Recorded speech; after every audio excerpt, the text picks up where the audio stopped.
Before Avril became famous, she regularly ate at her favourite pizza joint, La Pizzeria in Napanee.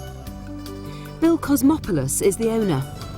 The first time when they interview her, when she mentioned my name, I was, I say, wife, come here, look at this paper here, Avril. And then I call, the same day I called her house, I talked to her mother, and I said, tell Avril, because she was in New York at that time, tell Avril, I thank you very much for everything, and tell her she got a free pizza for life as long as I own La Pizzeria. When she comes home, she calls in for pizza most of the time. I talk to her on the phone. For Christmas, she came in and I asked her if I can put her name on my menu. And she says, no problem, go ahead, and I put the home of Avril Lavigne's favorite pizza on it. And then I said, I gotta put your favorite pizza on the menu. And she says, don't forget to put, like I was inside in the kitchen, I says, just put pepperoni, mushrooms, and green olives. That's what she said, and we put it on our menus. Everybody comes and asks for, may have an Avril special, everybody, It's popular pizza. I remember her like she's the same girl like I used to know before she got big, Last time she came in, she came from the front door and says, hi guys, how are you, big hug, and stuff like that. To me, she's down to earth, she's nice. Like most people around Avril, her parents still can't quite believe her phenomenal achievement. Avril's parents I don't think they've really understood what's going on, although they're very proud, as I am. We're all very proud of her and happy for her, but I don't think it's really hit home that she is as big as she is. Her parents are just so pleased of Avril's success. I think that they always thought that Avril would want to do this, that she would want to, she just said from the time she was young, I'm going to do this, and, I hope you're behind me kind of thing. And the parents are tremendously supportive. I think they, too, like me, they just don't think, wow, that's our little girl up there, It's moved very fast. The whole thing has moved very quickly. I'm sure it has for Avril as well.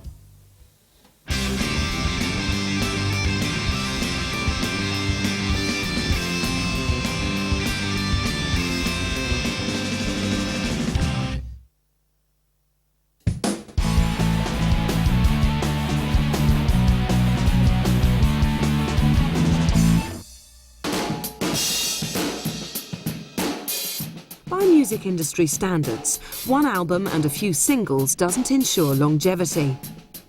Avril spent the early months of 2003 hitting the studio again, working on material for her all-important second album. Ron Allaire, co-owner and engineer of Skyline Studios in Manhattan, New York, has been working with her during this time. I first met Avril the day before her 18th birthday on September 27th of last year, which would have been 2002. She came in to work on new material for a record that hasn't come out yet, a producer named Butch Walker.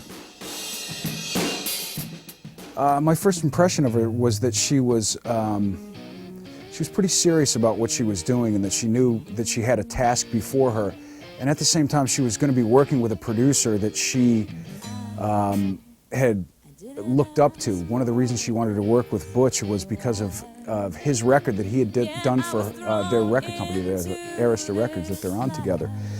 And I think she was a little bit nervous, but she was serious, and she knew she was very happy to be in the studio with Butch, and she was ready to get down to business. There was not a ton of people hanging around. It wasn't like she was running around and not working. She was dead serious about what she was doing.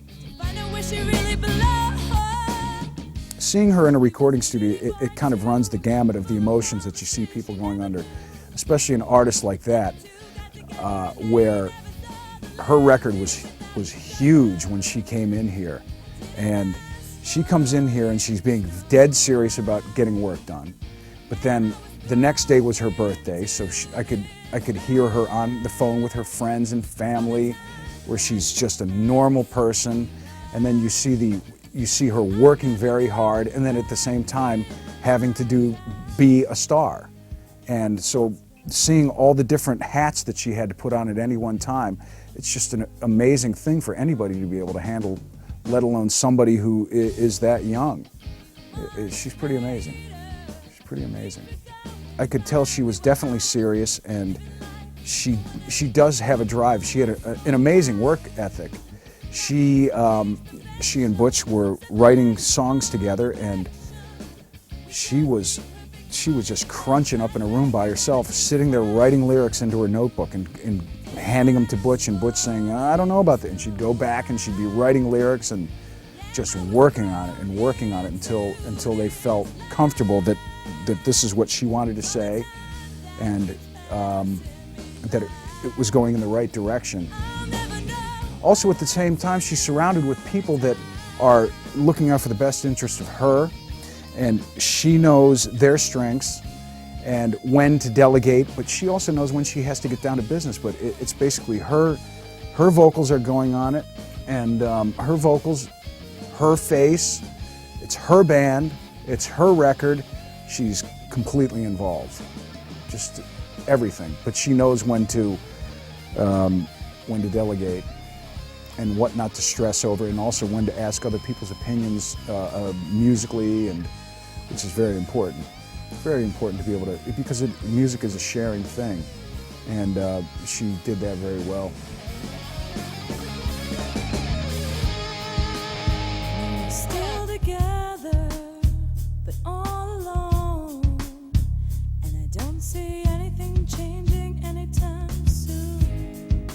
Miserable content. Dare I say her vocals are sexy?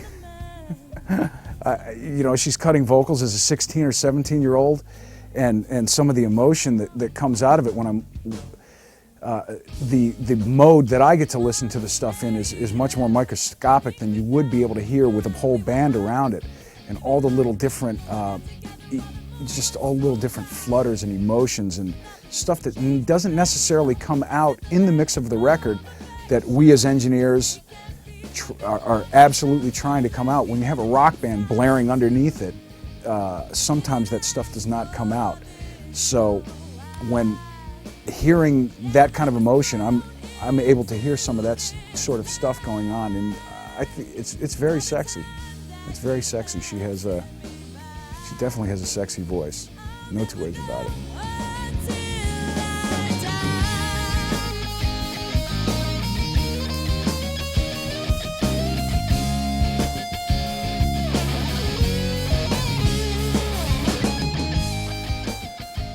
My first impression of the music was that it was even a little bit more rock and roll than her last record. Her last record is kind of a cross genre of being definite pop, having a pop sensibility with rock leanings. It was a definite rock sensibility, more so than the pop. The first album certainly was a pop album. I don't believe the future albums will be as pop styled as what they are, because she's been out there playing, and I think they'll and also they know there's not a future in staying in pop. Yeah, you can break pop, and when you break those numbers and you sell pop numbers worldwide, you do phenomenal numbers. But the problem with pop is it's like fresh bread. It stales real quickly. And Terry McBride, who manages Avril Lavigne, is no fool, and he manages other rock type bands. He'd be very aware of making sure that she doesn't stay a novelty. Many people might be lying in wait for her to fall flat on her face, perhaps Britney amongst them. But with a growing shelf full of musical awards to her name, things are looking pretty sweet for the skater girl from Napanee. I'm surprised because we got, nominated for 5 categories, and I'm only on my first record, and it's just really cool. Is there one nomination that you particularly favor that stood out? Yeah, the best female rock vocal performance is when I found out I was being nominated for that. I was just like, oh my god, that's so cool because it's rock. And also best song, that's kind of cool.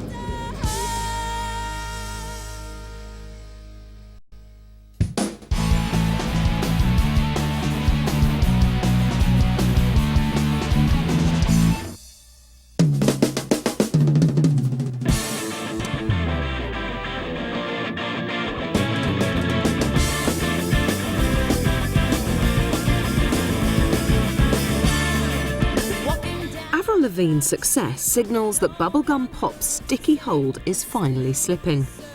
So why then has Avril been such a major international success? I think the interesting thing in the music business in general is that there are lots of talented individuals out there. Very few of them ever make it to the status that Avril has, and I think it takes a combination of a determination on behalf of the artist, but it also takes a combination of having a good management team and all the right things coming into place. Obviously, Avril's had that.